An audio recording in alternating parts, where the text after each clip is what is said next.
I love reading the Bible, but sometimes I come across things that are troubling to understand. I'm talking about things that seem outlandish or outrageous to modern ears, especially when they're laws. I want to investigate this some more because it's something that's perplexed me for a long time. It's going to take me a few videos to cover this. The first video, I want to explain my understanding, my theory if you like, of how I think biblical laws worked in ancient Israel. In later videos, we can look at more examples. Now, I want to take a look through a few chapters of Deuteronomy. Now, this is the fifth book of the Bible, and it starts with a rehashing of the story so far. But most of it is a final version of the law for the soon-to-be nation of Israel. I want to take it up in Deuteronomy 4 because I've found some patterns here that seem to clarify for me what the law is all about. First, notice three words: statutes, judgments, and then a little apart, commandments. Also, notice the purpose of the statutes and judgments. And that purpose is related to living in the promised land. Now a little further, we see the three words again, and we see how they are related. The statutes and judgments are invented by Moses because God, and here's that other word, commanded him to. Now again, we read that the statutes and judgments are to be practiced in the promised land, and there is an added purpose. They are to make Israel the envy of all nations, so that all the people of the world will come and follow God because of the success the statutes and judgments bring to Israel. Now Moses resumes the story and talks about the experience at Mount Sinai. And no longer is he talking about laws he has invented and taught them, but rather an event. God verbally pronouncing 10 commandments to the people from the top of the mountain, while Moses and all the people stand awestruck on the plain. God also etches these commandments on stone, permanent and immovable.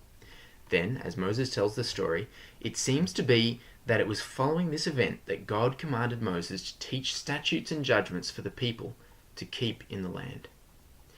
Now, as we go on to the description of the 10 Commandments, there is a passing reference to statutes and judgments again. But then Moses follows a different tack. He starts talking about a covenant and emphasizing God's personal dictation of what follows, the 10 Commandments. So there are 10 of them, obviously, and we haven't got time to go through them, but they're very distinctive, and I might add, kind of beautiful. Moses, having finished listing the 10, says, "This is the commandment." So he's signing off the commandments section, maybe in the same way he might have signed off the statutes and judgments section before he listed the 10. Anyway, he's got right into it with statutes and judgments, and it's repetitive. But once again, he reminds us, just in case we're not sure, that these two are his own teaching for the people to live successfully in the promised land, laws which God commanded Moses to invent on God's behalf. And so he begins his teachings with a statute that the Israelites must love God and keep his law in their hearts. So I've highlighted this in green because although it's a statute, it's talking about the 10 Commandments, the way they were supposed to be treated by the Israelites, and many do this still. But as Christians, we don't take this literally. And that's where we get to where we started. Why don't we take this literally? Let me suggest the answer I've come to. The 10 Commandments, spoken by God and written on stone by God, are moral absolutes. What does this mean? Well, it means they must be obeyed literally, exactly, all the time, anywhere. It means they contain no mistakes. They cannot be changed, modified, or tweaked. They are perfect. The only other time we get a direct spoken command from God is when he says at Jesus' baptism, "Listen to him." So it's no wonder the Bible describes God's people as those who keep his commandments and the faith of Jesus. So that's the first principle. Commandments are directly from God and they are absolute and unchanging. What's next? Statutes. I already used this word to describe Moses' instruction on how to honor the commandments. If we look at modern law for analogy, statutes are laws made by legislators to direct the nation in the way they think best and to try to prevent people doing what they think is bad. These are not considered moral absolutes. Legislators are willing to compromise to achieve the desired result.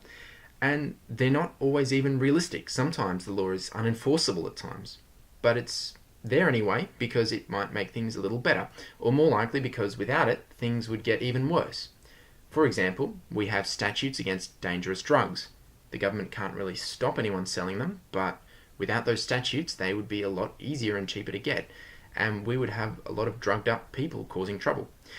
So statutes are laws designed to make a good society that the other nations will admire. They often come with punishments which demonstrate the seriousness of the offence, and these may or may not be enforced. So these statutes are going to be important, but they can be changed and they can be applied and reapplied for new times and places. So as Christians, we take the statutes and we look for a spiritual lesson in them, and maybe we can take wise principles from them for our lives today. But as written, they are laws for a specific time and place.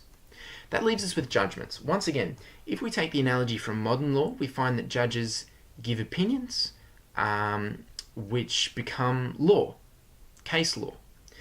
This would be similar to the judgments. Moses was the original judge of the Hebrews, and he includes a lot of judicial opinions about how to decide difficult cases. This becomes case law, and Moses calls it judgments. So the judgments typically start with if, and go on to say then. If this happens, then this is the way you deal with that. It's not so much creation of a new law, but rules about how to apply the law as it exists. So as we go through the different examples of laws used against the Bible, you'll notice these types of laws coming up repeatedly. If we're going to have a paradigm based on the Bible, we can't be ashamed of biblical laws. So we've seen some of the different kinds of biblical law. Soon, we can take a look at some of the examples. If there are any biblical laws you want me to talk about, let me know in the comments, and I'll see you then.